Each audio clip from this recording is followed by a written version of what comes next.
দর্শক, আপনারা দেখতে পাচ্ছেন যে ৩৫-৮৫ শিক্ষার্থীরা তারা কিন্তু পুলিশের ব্যারিকেড ভেঙে সচিবালয়ের দিকে অগ্রসর হচ্ছিলেন, কিন্তু আইনশৃঙ্খলা রক্ষাকারী বাহিনী তারা তাদেরকে বাধা দিয়ে পিছনের দিকে ফিরে যেতে বাধ্য করছেন। দর্শক, আপনারা জানেন যে দীর্ঘদিন যাবৎ ৩৫-৮৫ শিক্ষার্থীরা আন্দোলন করে আসছে তাদের দাবি বাস্তবায়নের লক্ষ্যে, কিন্তু অন্তর্বর্তীকালীন সরকার প্রতিষ্ঠিত হওয়ার পর ৩২ বছর চাকরিতে আবেদনের বয়সসীমার যে বিষয়টি সেটি কিন্তু তারা প্রজ্ঞাপন আকারে প্রকাশ করে। এই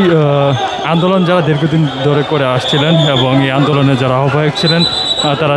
বিভক্ত হয়ে যায় এবং বিভক্ত হয়ে পড়ে যাওয়ার পর কিন্তু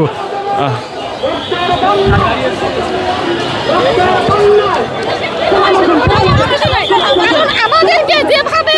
আওয়ামী লীগ সরকার নির্যাতন করছে, আমরা কি কোটা মেধা আন্দোলন এভাবে করছি যে বারবারই কি প্রশ্ন পাইছে না? আজকে শুধু এতটুকুই বলার, আমরা দেখতে যে প্রশাসন পরিস্থিতি কি করে।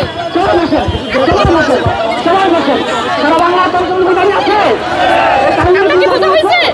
আমরা এটা ঠিক করে দিচ্ছি, আমরা ঠিক করে দিয়ে দেবো। এই সবাই যান, এই আমাদের সাংবাদিকদের এক সাইডে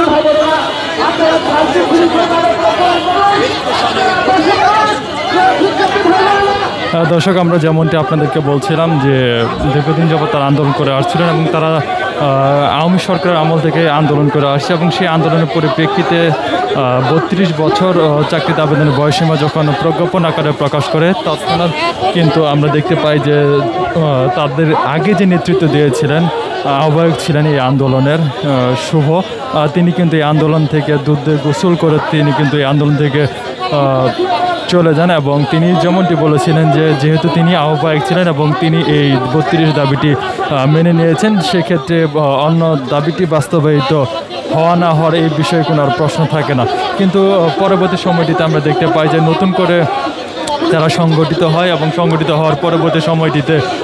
তারা আন্দোলন আরও জোরদার করার চেষ্টা করে। তার প্রেক্ষিতে তারা প্রধান উপদেষ্টার বাসভবন যমুনার সামনে অবস্থান নিয়েছিলেন এবং সেখানে অবস্থানের পরিপ্রেক্ষিতে আমরা দেখেছি যে আশানুরূপ কোনো সরকারের পক্ষ থেকে ফল আসেনি এবং তার পরবর্তী সময়টিতে আজকে আমরা দেখতে পাই যে শাহবাগে তারা অবস্থান নিয়েছিলেন এবং সেখান থেকে তারা এখন জাতীয় মাধ্যমিক শিক্ষা ভবন যে সাইটটি রয়েছে হাইকোর্টের পাশে সেইখানে তারা অবস্থান নিয়েছিলেন এবং সেখানে অবস্থানে তারা এখানেই বসে পড়েছেন।